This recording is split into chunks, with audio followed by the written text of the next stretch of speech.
What's going on, everyone? I'm AC Cobra, and in this video I'll be walking you guys through a brand new Pokemon challenge run. In my last video I attempted a snake only Nuzlocke in Pokemon Black and came agonizingly close to winning, but I ended up losing in a heartbreaking fashion to Getsis in the final battle of the game. So following this experience, you'd think I would maybe want to take on something easier, get my confidence back, right?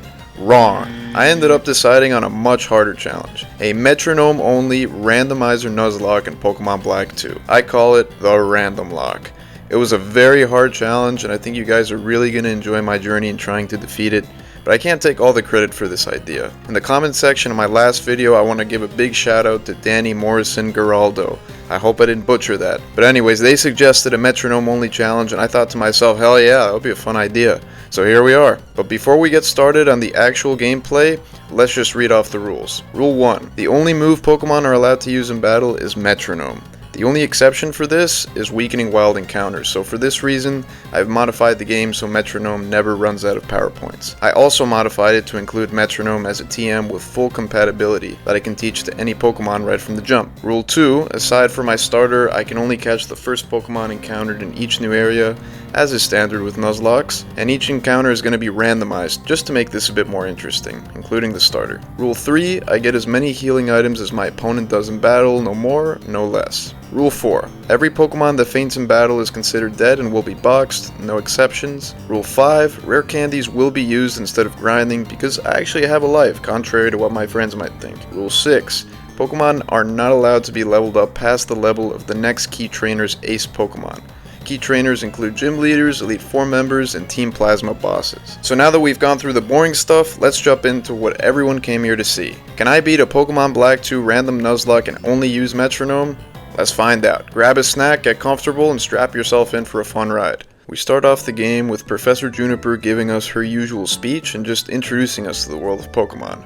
We name our character and then experience the most underwhelming season in this game, spring. But seriously, winter's easily my favorite. Anyhow, we go on a wild goose hunt with Hugh, our rival, and find Bianca staring out ahead at the Aspertia City Outlook, where she offers to give us our first Pokemon. Our starter. So this is the moment of truth, because having a good starter can really make or break this run. So we crack open the case of Pokeballs, and our three options are revealed to be Farfetch'd, Roserade, and Lileep. Now, no offense to Farfetch'd or Lileep, but it's a pretty obvious choice here. We take Roserade, name her Grandma, since as a kid I always pictured Roserade as being an old lady that got possessed by her garden, and we keep going. We teach her Metronome, and then Bianca gives us the Pokedex, and we get to experience our very first fight against Hugh. Fortunately for us, we're a fully evolved Pokemon up against an Oshawott, so not really much of a challenge. We then say goodbye to our mother, get our town map, and learn how to catch a Pokemon from Bianca. I made sure to take copious notes, because this is like really hard stuff. Anyway, with these tutorials all wrapped up, we're able to finally run into our first encounter. The moment we've all been waiting for, drum roll please, Seal. I'll honestly take it. There are a lot worse Pokemon out there, so wasting no time, we chuck a Pokeball at it, catch her, and name her Goofball. We then make it through the rest of Route 19 without any issues, but as we're about to cross over to Flacessi Town, some orange-haired maniac nearly rage quits on life by jumping off a cliff. However, this is of course just the champion Alder, who I guess is just something of a thrill seeker. He offers to train us, but first we gotta drop off a town map for Hugh, so we cruise on over to Route 20. After taking out a couple of trainers, we get our second wild encounter, Starly. It proves to be another easy catch, we call him Champion and head up to the Flacessi Ranch. There, we get one more encounter, and holy shit, it's Mew! I sit there in total shock and awe for a moment, and then I remember one incredibly unfortunate fact. Its catch rate is insanely low. Even if I'm able to weaken it, all I have are Pokeballs. I mean, the odds of catching this thing are slim to none. I try to weaken it, but then it transforms into Grandma, meaning my attacking moves are worthless. So after pondering the situation for a second, I send out Champion. Mew goes for a Shell Smash, which lowers its defenses, so I'm extremely nervous when I go for Quick Attack. But to my relief, Mew survives on literally like one hit point. Unfortunately, we do pay the price for the risk of switching out though, as Mew swiftly takes out Champion with a Magical Leaf. I groan in disgust about losing a team member this early, but I know if I can actually catch Mew, then our odds of winning this challenge really go up a lot. So I switch back into Grandma and then proceed to throw Pokeball after Pokeball after Pokeball. Eventually, I'm down to just 2 left, and I'm just hoping I catch a break somehow. I throw my second to last ball, watch it shake, once, twice, 3 times, boom, and just like that we've got a Mew. And we only caught it with a standard Pokeball, which is crazy. But yeah, we've really set ourselves up quite well here for a while. So obviously we're only going to be able to still use Metronome, but Mew's insane stat totals really allow it to tank shots and deal attacks a lot better than most Pokemon, especially this early. I settle on the name Garfield for our powerful friend, and then challenge Hugh with a big grin on my face, knowing he is toast. And as expected, we make quick work of our rival before helping out a rancher couple, wonder if they met on farmers only, and then get their Pokemon back from Team Plasma. We find the Plasma Grunt at the back of the ranch, and then he lets the Pokemon go after just probably crapping himself in the presence of Mew. We get a thanks from the couple and then swing by Alders for a final training session before we challenge our first gym. He makes us battle a couple of school kids, but it's no problem for us. We handily defeat them, and feeling as confident as ever, we march back to Aspertia with one objective: get our very first badge. As we enter the gym, we're greeted by gym leader and old friend Charon, as well as the unsung goat of the entire Unova region, Clyde the Water Guy.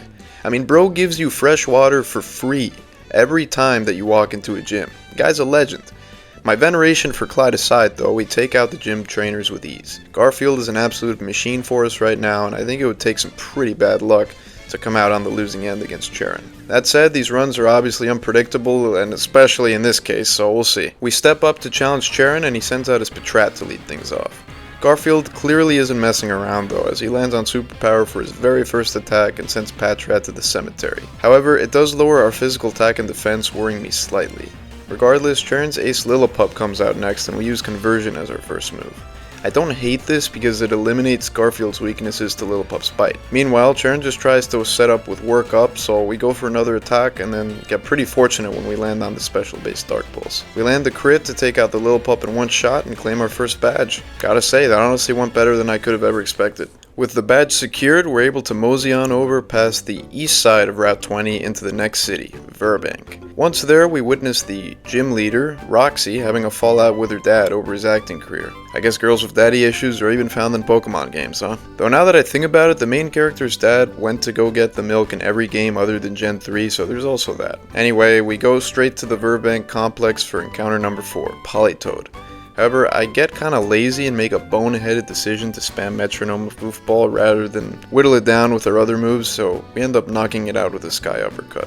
Whoops. Hard to feel too upset when you have a Mew on your team though. We press on and after a bit of preparation get straight to challenging Roxy. I'm not wasting any time here, the battle starts off very similar to the one against Charon. Roxy sends out her first Pokemon Coughing and Garfield Volt Tackles it to the Shadow Realm, getting a sweet one-hit KO. We take a share of recoil damage but aren't too concerned as Whirlipede comes out next. After he uses Protect to avoid a swagger from us, we then go for a return, dealing an okay chunk of damage but also triggering its Poison Point ability. Luckily, I had planned for this contingency by equipping Garfield with a Pecha Berry to heal him from any poisoning. The next couple of turns, Garfield goes Brick Break and Fake Tears while Whirlipede mostly spams Pursuit, which is super effective, but doesn't do a lot. Eventually, after Whirlipede protects against an Avalanche, Garfield lands a super effective Fire Punch, instantly knocking out the Whirlipede and sealing the deal. We get our second gym badge from Roxy, and at this point things are really looking great. We'll see how long that continues for though. Upon exiting the gym, we're forced to track down a Team Plasma Grunt back on Route 20 and battle them, so we take out the trash there and then head back to Verbank, where Roxy's dad concludes that Hollywood and red carpets aren't in his future, and he's stuck sailing kids around from point A to point B. So he takes me and Hugh to the beautiful Castelia City with its insane skyscrapers and probably equally insane prices for rent. Nevertheless, we're once again tasked with playing around with some Team Plasma nobodies who decide to hide in the sewers. These goddamn idiots really better pay for our dry cleaning because our clothes are going to be filthy as heck after this. Wardrobe issues aside, we team up with Hugh to whoop the grunts' asses back to their daddy gets us, and the third gym leader Berg comes out of nowhere to let us know we can challenge the gym. We also meet a blonde-haired nerd named Colress. I'm sure he won't be important to the story at all. With Team Plasma defeated, I decided to get just a couple more encounters out of the way. First, the one for the Castelia sewers, which turns out to be a measly Pansage, unfortunately. Oh well, we catch it, call him Broccoli, and then go north into the Relic Passage for one more encounter. This time it's a Grand Bull, which isn't bad at all.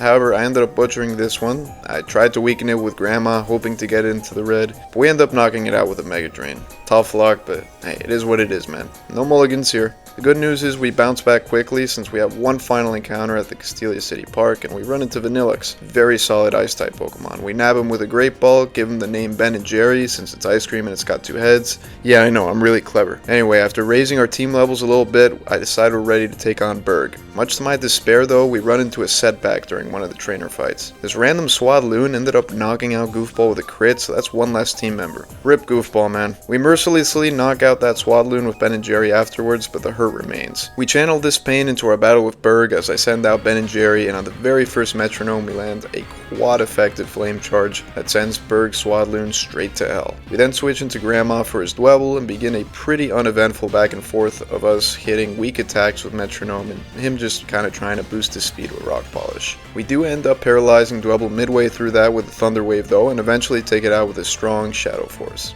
Up last is the always dangerous Levani. We're able to quickly land a Super Fang, but Levani eats a Citrus Berry to basically negate that attack. We land a Vital Throw after that, but Grandma's HP is getting low, so I switch her out for Garfield. We get a crit on the Mega Punch right off the jump, but Levani just barely lives, which means of course Berg's gonna heal, and he does. But then Garfield really clutches up for us. He goes for Sky Attack on the next Metronome, a quad-effective flying type move that is sure to kill Levani, and it does. Which means, after taking one last Razor Leaf, we've got 3 gym badges, and we're still feeling really solid. We make our way to Route 4 to continue our journey and encounter a Gothorita, who we catch and call Prophet. We're quickly disrupted by the blonde nerd Colrus from earlier though, and we have to battle him to advance. Luckily, he doesn't pose much of a challenge, despite his Magnemite making things a bit more annoying by paralyzing us. Still, we deal with him fairly quickly, and then progress to the Desert Resort for another encounter, and it's a Lucario. An excellent Pokemon that would be a big boost to our team. But obviously, whenever we run into a good Pokemon other than Mew, I guess, I screw it up, and I do it again, just like I did with Granbull. We send out Grandma to weaken Lucario, and she ends up getting a crit on a Mega Drain to KO it. Man, I guess Grandma has money on us losing this challenge or something, because this is crazy. We have to put our disappointment aside though as we continue to Nimbasa City. We walk around, explore a little bit, and then aimlessly ride some roller coasters in the old gym, only to be told the 4th gym leader, Elisa, who's even hotter in Black and 2 by the way, just left for the new gym. Wow, well thanks for nothing, game. Thanks for wasting my time. I really appreciate it. Anyhow, we make our way through the new gym, which is a runway platform in this game, and cruise through the gym trainers en route to Elisa. She starts off with an Emolga, and I send out Ben and Jerry. She goes for the Volt Switch right away, and Ben and Jerry nails her Zebstrika with a Flame Charge. Knowing her Zebstrika also knows Flame Charge, I quickly switch out, but we end up taking a scary crit from a boosted Pursuit. I send out Garfield, who takes a Volt Switch from Zebstrika, and then Flaffy comes out. We're able to land a weak Astonish on it, but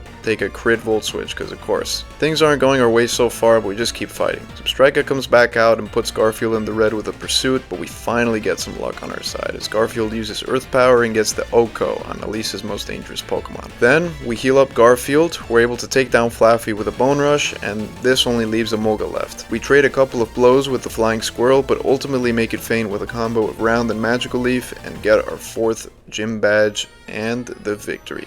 After Elisa congratulates us but then rejects our dinner date proposal, we go off to the Lostlorn Forest for another encounter, and it's a Rotom, Pokemon I've always felt is underrated. We catch it and call it Raycon. Why? I have absolutely no idea. Regardless, we also catch 2 more Pokemon before we take a walk on the drawbridge to get to Driftveli City. We get a Smeargle I name Warhole on Route 16, and a Parasect I name Eugene. I really wanted to name him Eugene H. Krabs, but it exceeds the character limit sadly. We finally arrive in Driftveli and are immediately greeted by more Team Plasma tomfoolery. Hugo's friggin' psycho on one of the Team Plasma grunts and chases him down like a madman. I can only imagine what all the ordinary Driftveli citizens must have been thinking. Anyway, after we meet up with the next Team Plasma Sage, Rude, and then defeat him, we're able to take a break from Team Plasma and hit the next gym, where we're going to be tasked with beating the ground-type leader, Clay. The gym trainers are no issue, and we quickly find Clay's hiding spot and go fight him. He leads off with his Krokorok, and I counter with Grandma. We get off to a rocky start though, as we don't really generate any attacking moves for the first few turns, and are nearly taken out by a couple of crunches from Krokorok. I heal up, but again, we're just not generating much of anything, so needing to pivot, I switch in Ben and Jerry, who comes up huge for us. He takes another crunch, punch and then proceeds to land 5 shots of spike cannon to just barely knock out the vicious crocodile. Things don't get any easier from here though, as Excadrill comes out next for Clay. I give him our best by putting Garfield in, and we take some damage from a couple of attacks. We're able to land a hammer arm and also a heart stamp along the way, but eventually we're forced to use our final healing item. Garfield gets the memo though and breaks through with another hammer arm after taking a rock slide to finish off Excadrill, only leaving us with Sand Slash to knock out. I leave Garfield in, and after a few turns we're able to get Sand Slash to just under half health, but we aren't getting lucky with the attacks we're getting. Meanwhile, Sand Slash gets locked into rollout and puts Garfield at serious risk of being knocked out if I don't switch, so out of necessity we take him out and put in Broccoli, who I am most willing to sacrifice right now.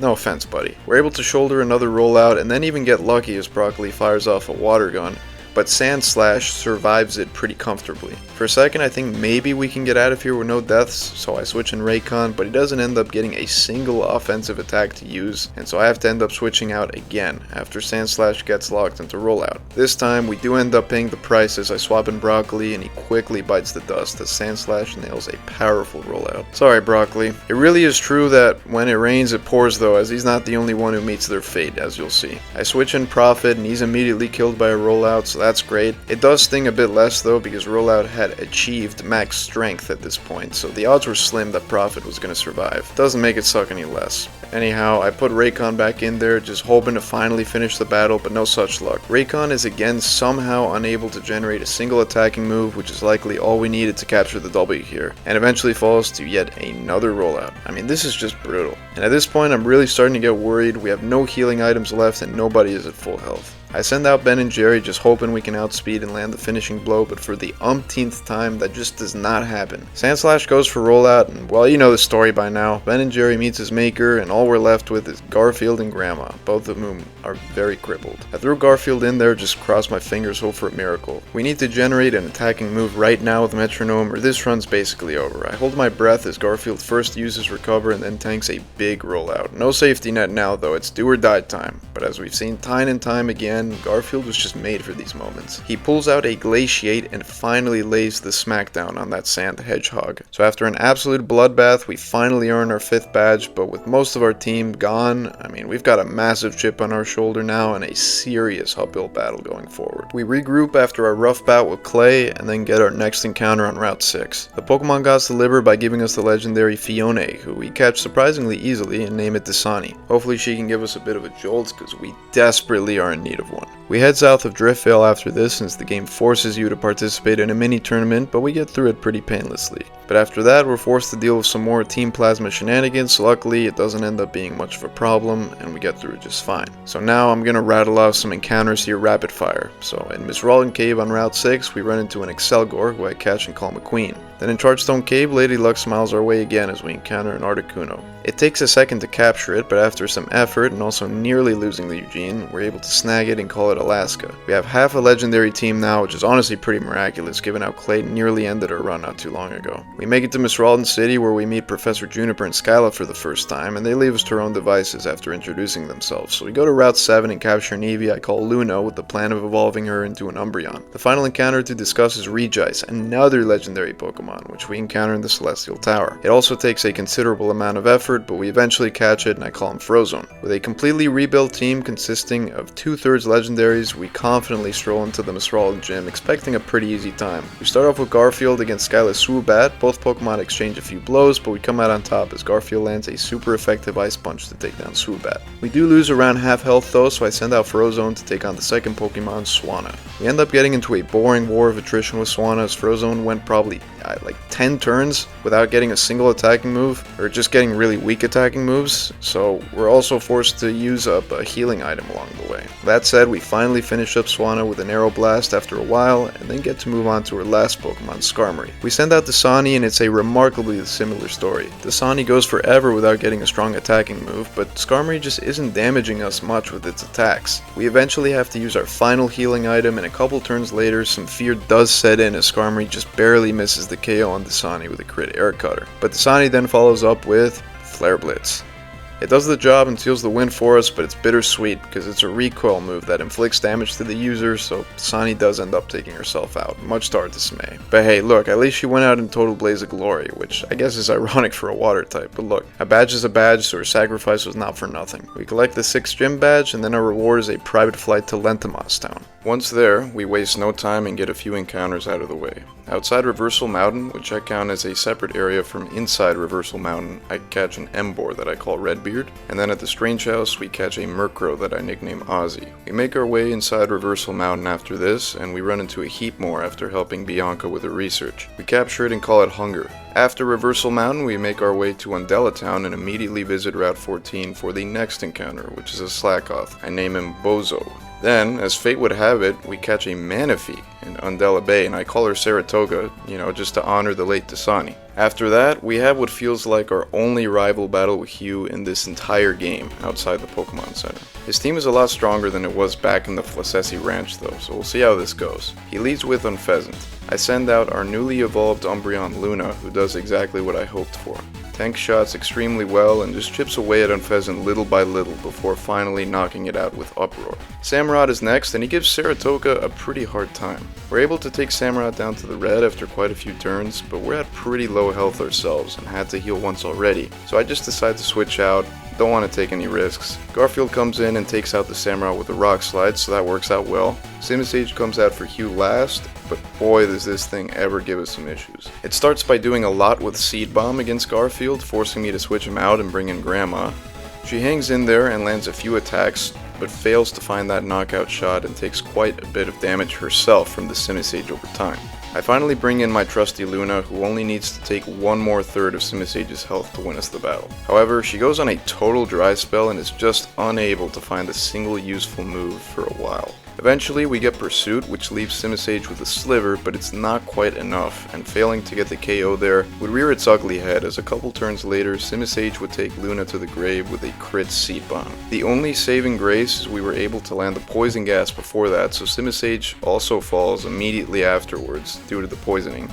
But this is really sad. I mean, I had very high hopes for Luna, and I think we're going to feel her loss as this run continues. But like I've said before, there's just no time to sit and pout, so we just need to buck up and keep going. We venture out to Route 13 and come across a Duskull, but it knocks itself out with Curse, so we don't end up catching it. After some walking, we make our way to Lacunosa Town and then just kind of gets straight into a double battle with Hugh against Zinzalin and another Team Plasmic run. Fortunately, it turns out to be a pretty simple fight as Saratoga and Hugh Samurott mowed down all 4 Pokemon they were required to face. We're able to move on and have another slew of encounters to go through, so let's start with that. First, we got a Riolu on Route 12, which is nice because it gives us a chance to redeem ourselves for striking out with the Lucario early on in the desert. We catch him and name him Nacho. At the village bridge, it's a Charum that we capture and call Bloomer. Then lastly, on Route 11, it's a Maractus we name Gobi, so 2 incredibly mediocre grass types in a row there, not ideal, but whatever. We then proceed to Opelucid City, home to the 7th gym leader, Dragon-type trainer Drayden. Before challenging the gym, we quickly get one more encounter though, on Route 9 west of Opelucid, a Graveler that I decide to name Rockstar.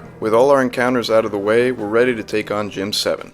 I feel pretty solid about our team with Ozzy evolving into a Honchkrow and Nacho into a Lucario, but that being said, Drayden is more than capable of ending a run like this, so we really just have to be careful and see how it goes. The gym trainers don't end up giving me any real scares, so we're able to make it to Drayden unscathed, and so we start the fight. He sends out his Druddigon to begin and I go with Saratoga. As has been happening a lot recently, we got off to a poor start as Saratoga just is not able to generate any solid attacking moves and the Druddigon just crunches away at her and brings us to low health. I heal back up to full, but 2 more Metronomes just don't yield any attacks and Druddigon goes for Dragon Tail, which switches out your current Pokemon with a random one. So Ozzy comes out. We try to inflict some damage, but again, we're just not really getting anywhere, and eventually Ozzy goes down to low health, so I consider using my last healing item, but think better of it and switch in Lucario, reasoning he won't go for revenge right now. I'm correct, as Druddigon goes for Slash, so I try to bait the AI again by hoping I can switch in Garfield to take a revenge that won't be very effective. However, it ends up being another Slash actually.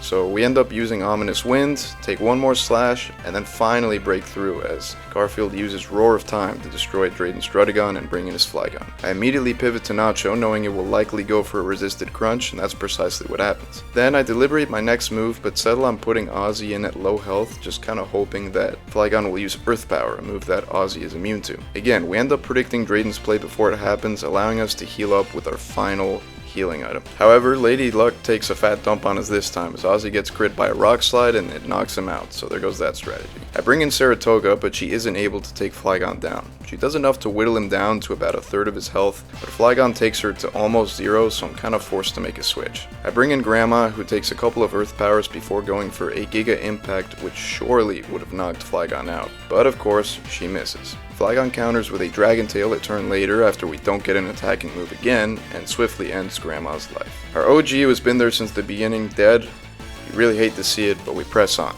We send out Alaska to take her place, and we're able to quickly poison Flygon with Toxic, but the poison damage drops his health into healing range, triggering a Hyper Potion from Drayden. I switch into Nacho, hoping to bait a weaker attack and land the big blow, but instead we land on False Swipe and get taken out by an Earth Power. Just great. Feeling pretty down on myself at this point, I throw Alaska out there for a moment, but then quickly pivot to Garfield in fear of a Rock Slide. The poison damage knocks Flygon out on that turn, leaving only Haxorus left to fight. Garfield has like no health left, but it doesn't make much sense to switch at this point, so I just pray we can outspeed and land the move like Blizzard or Outrage. Unfortunately though, we get Fake Tears, a status move, and Garfield goes down to Assurance. Down to our final two team members, we go with Alaska and just hope for the best. She's not able to do much though, as she doesn't get many great attacking moves. Haxorus starts setting up with Dragon Dance in the meanwhile, and I know we are in serious trouble. We do put Haxorus to sleep with Grass Whistle for a couple of turns, but Alaska just isn't able to capitalize with any good moves. And so eventually we get taken down to 2 hit points by Dragon Tail, and Saratoga is forced out. The run is over though, let's face it, because I know Haxorus is just too strong and too fast at this point for us to really do anything. Saratoga goes down to an Assurance, and Alaska follows suit, as she's knocked out by a Slash, ending our run in a pretty unceremonious way, I might add. We never really stood much of a chance in this fight at all, and we just got very little move luck with Metronome. However, I'm very proud of the effort I put in. I mean, going in, I knew this challenge was going to be damn near impossible to beat, just because there's such few variables that you can control. You're pretty much just relying on blind luck and getting the right moves at the right times. And we were definitely doing that for the first half of the run, but the wheels just really fell off, especially in that battle against Clay, and we just never really recovered from that. We pretty much lost a key piece in every major battle after that, and you know, it is what it is. I mean, I still had a lot of fun attempting this challenge, and I really would like to give it another whirl someday, so we'll see what happens. But if you made it this far into the video, I'd greatly appreciate it if you like, subscribe, and drop a comment down below. Let me know what challenge I should take on next. And with that being said, I hope you guys have a great rest of your day, and I'll catch you in the next one. Peace.